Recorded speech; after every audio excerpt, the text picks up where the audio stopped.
Chers étudiants, chères étudiantes, bonjour. Je suis très heureux de partager avec vous cette vidéo qui porte sur le calcul du champ électrique et potentiel électrostatique créé par une sphère chargée en volume. Alors, je commence par lire l'énoncé de l'exercice. Considérons une sphère de rayon grand R uniformément chargée avec une densité volumique de charge ρ positif et uniforme. Alors, première question. À l'aide d'une étude d'invariance et de symétrie, déterminer la surface de Gauss convenable. Deuxième question, déterminer à l'aide de théorème de Gauss le champ électrostatique E en un point M situé à une distance petit r du centre O de la sphère pour les deux cas, R supérieur à R et R est inférieur à R. Troisième question, en déduire le potentiel électrostatique V pour les deux cas, R strictement supérieur à R et R est inférieur à R. Quatrième question, tracer les courbes de variation de champ électrique E de R et de potentiel électrostatique V de R. Alors, les coordonnées les mieux adaptées, les coordonnées les plus convenables pour étudier la sphère, c'est notre système, donc c'est l'utilisation des coordonnées sphériques. Alors ici, donc, je fais un petit rappel sur les coordonnées sphériques. Alors, donc, soit R, θ, phi, les coordonnées sphériques associées à la base sphérique, ER, Eθ et E de phi. Alors, R, donc, c'est la distance OM, θ, c'est l'angle entre l'axe OZ et le vecteur E de M, et phi, c'est l'angle entre le vecteur EX et le vecteur E petit m, avec M, c'est la projection de point M sur le plan OXY.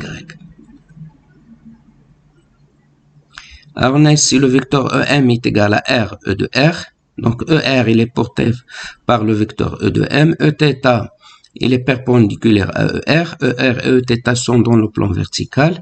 E phi, il est dans le plan horizontal, donc parallèle au plan OXY. Donc, il est perpendiculaire au vecteur ER, E et à Eθ. ER, Eθ et E de phi, donc, constituent une base orthonormée directe. Alors, on passe déplacement élémentaire. DOM égale à DRER plus R dθ Eθ plus R sinus θ d phi E de phi.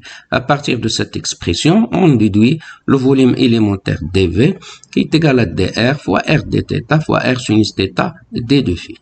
Alors, on distingue également, donc, trois éléments de surface tels que ds est égal à R dr dθ si phi égale à une constante, ds égale à R carré sinus θ dθ d phi c'est R égale à une constante, et ds est égal à R sinus θ dr d phi c'est θ égale à une constante.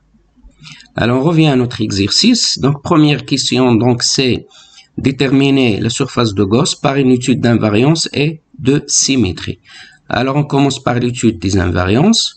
Alors, ici, on a donc une sphère chargé de centre O et de rayon grand R, donc qui porte une densité volumique ρ qui est constante. M, c'est un point, on veut déterminer le champ électrique, il est distant du point O de ER, OM égale à R. Alors, toute rotation autour du point O ne modifie pas la distribution de charge, on parle alors d'une symétrie sphérique, c'est-à-dire toute rotation de θ et de phi autour du point O laisse invariante la distribution de charge. Alors, ceci entraîne que le champ électrique ne dépend ni de θ ni de phi, c'est-à-dire que le vecteur EM qui est égal à ER, θ et phi, alors ne dépend que de la variable R. Étude de symétrie. Alors, tout plan contenant l'axe OM, c'est un plan de symétrie de la distribution de charge. Alors, en particulier, le plan P1, qui est formé par les vecteurs unitaires ER et Eθ et qui passe par le point M, et le plan P2, qui est constitué par les vecteurs unitaires ER et Eφ et qui contient le point M, sont deux plans de symétrie de la distribution de charge. Alors, par conséquent, donc le champ, E, il appartient au plan P1 et le champ E, il appartient au plan P2. Par conséquent, le champ E, il appartient à l'intersection des deux plans, c'est-à-dire que E, il est porté par le vecteur unitaire ER, ou encore le vecteur M égale à ER est égal à E de R fois le vecteur ER. Donc, le champ électrique, il est radial. Alors, choix de la surface de Gauss.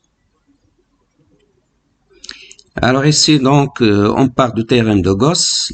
l'intégrale double de E scalaire ds est égale à la sommation de QI sur epsilon 0, ou la sommation de QI, donc ce sont les charges intérieures surface de Gauss.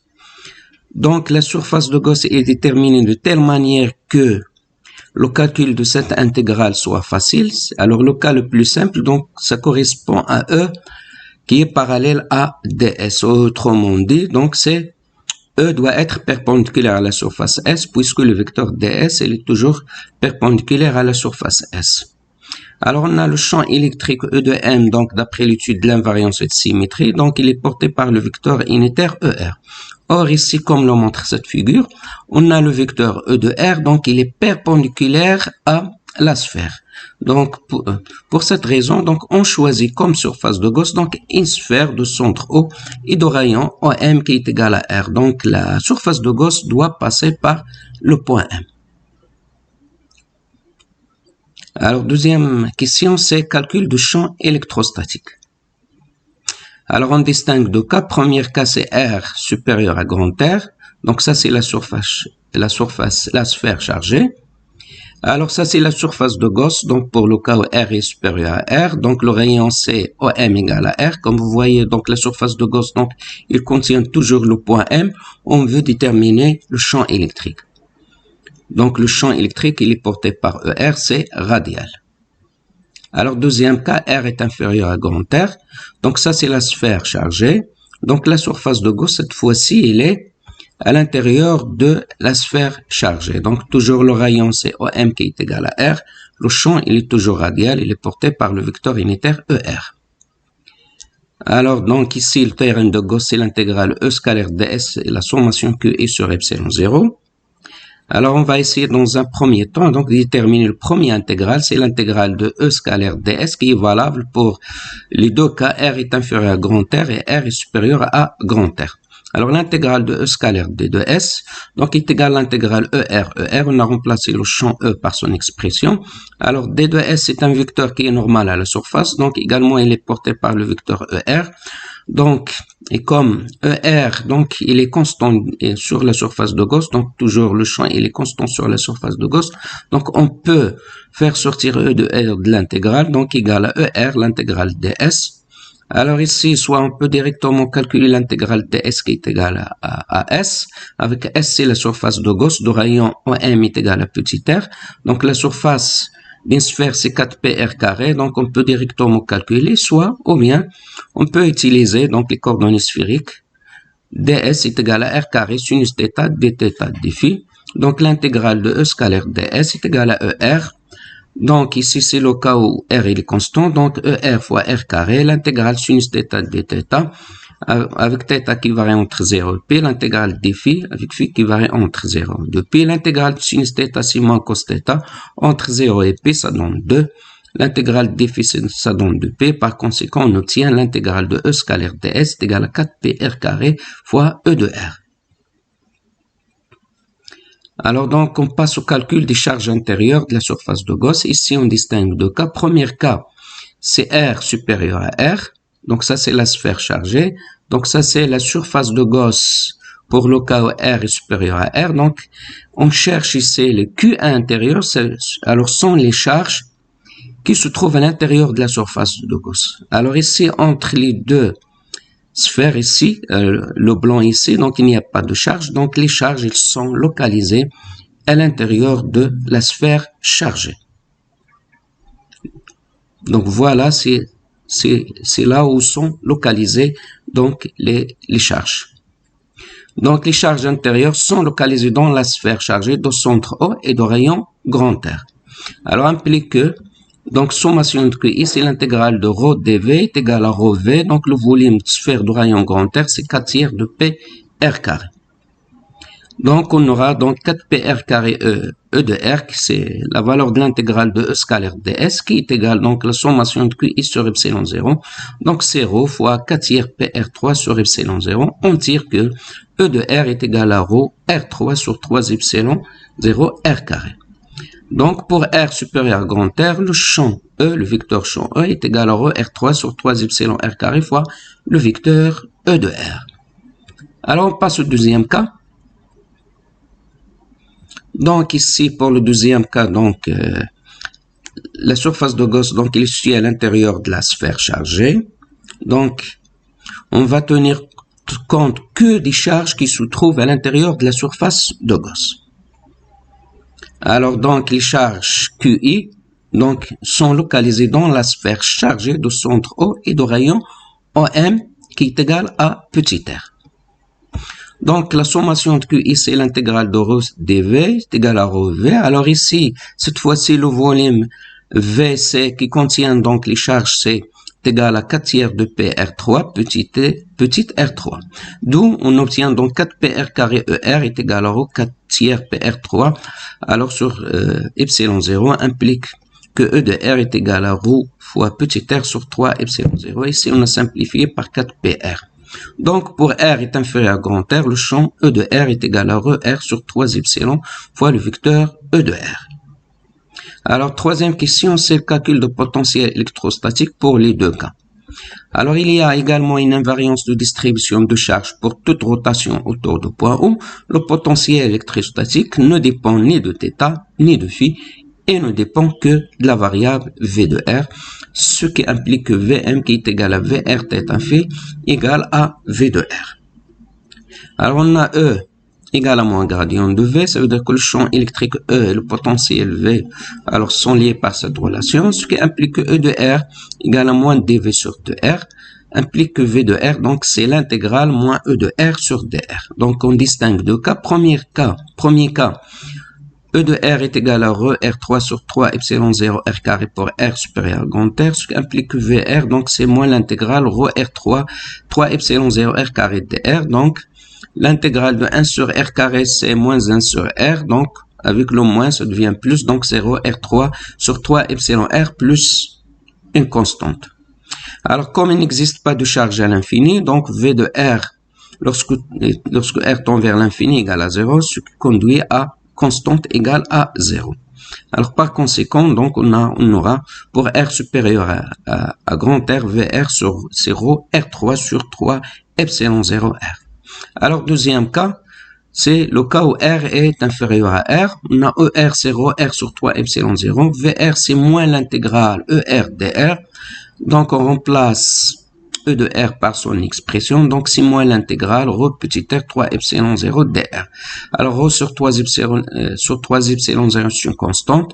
L'intégrale de R dr, c'est 1 demi R carré. Donc, ce qui donne VR est égal à moins ρ sur 6 epsilon 0 R carré plus K. Où K, c'est une constante d'intégration déterminée par la continuité des potentiels en R égale à grand R. Alors, ce qui donne V de R est égal à R plus est égal à V de R égale à R moins.